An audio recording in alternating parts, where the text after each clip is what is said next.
Good morning, Sentil. How are you, my friend? I want to show you in this example how to create a portal frame, as we can see here, from scratch. First, I have to open the GMatrix graphical interface. I press on New, and then I have a blank page with no coordinates, nothing. I go to this table and I press the coordinates, the first one 0, and the default here will be taken by the software as 0, of course. The second coordinate, node number 2, becomes 0 at elevation 4, and then 4, 4, and then 4 and 0. So I can see here on the screen the 4 nodes. In case I was not able to see the nodes, so I press on zoom all, front view, and it will show me the 4 nodes here. Now I will start by defining the members of the portal. I press on F2 or add member. 1, 2, 3, 4, 5, and 6. I press on escape to deactivate adding the member option, and then show section. I can see by default the software has considered 4 taped members connected to these 4 nodes. Now I still have no support, nothing. To define the support, I press on window or window cross, doesn't matter. I want to define here 2 different supports. Node properties, fx, fy, fz, mx, my. I'm gonna keep mz activated or free. The second point is that I want to define the embrace length for these 3 members. So I will start by the rafter.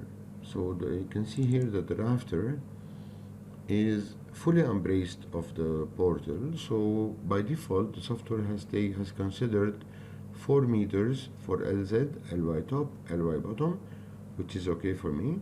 And that's a minimum section 250 by 4, 125 by 5. That's okay. I'm going to save it. I press on member number 2. So because that the member is 100% vertical, so the left side is considered the top, the right side is considered the bottom one. So the top side is connected to the column of the rafter. So I'm going to consider that I have bolts every 2 meters, or wherever is your standard. I go to the second column. I'm going to consider that the bottom side is braced every 2 meters, and I'm going to save it again. Okay, press exit, escape. Now what I have to define are the load cases and the load combination. Of course, material properties, you can find them here. If you want to change the values, you can. Okay. Now I'm going to create a load case. Let's call it wind. Load case name is wind. And I'm going to add a concentrated force at this member. So I'm going to select this, node. I'm going to select this node, press on node load, select the load case, and the node, I can say node number 2, or I can load screen selection. You can see here that's node number 2. I'm going to replace it here. It's going to take its place at this column and row. And then the force will be considered as 10 kilonewton. So let us see what we have done here. Show load. And here it is. I can press Control and wheel, and then you can see the load here shown as I have defined it. Let me save this file, save this project. Remaining now is a load combination. I'm gonna say dead load plus wind, or any other name. SW is a self weight, wind is a wind load. Analysis and design. Okay, I want it to be direct analysis method. Automatically it will be switched to second order. AIC 2010, AISI 2016.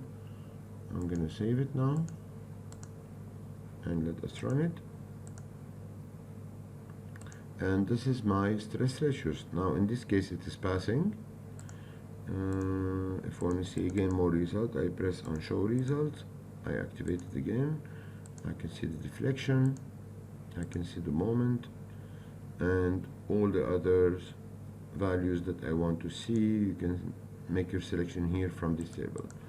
So by this you have independently designed a portal frame where you can add to your BOM. You know, this is a classical way that we can do for when the complexity of the building becomes higher.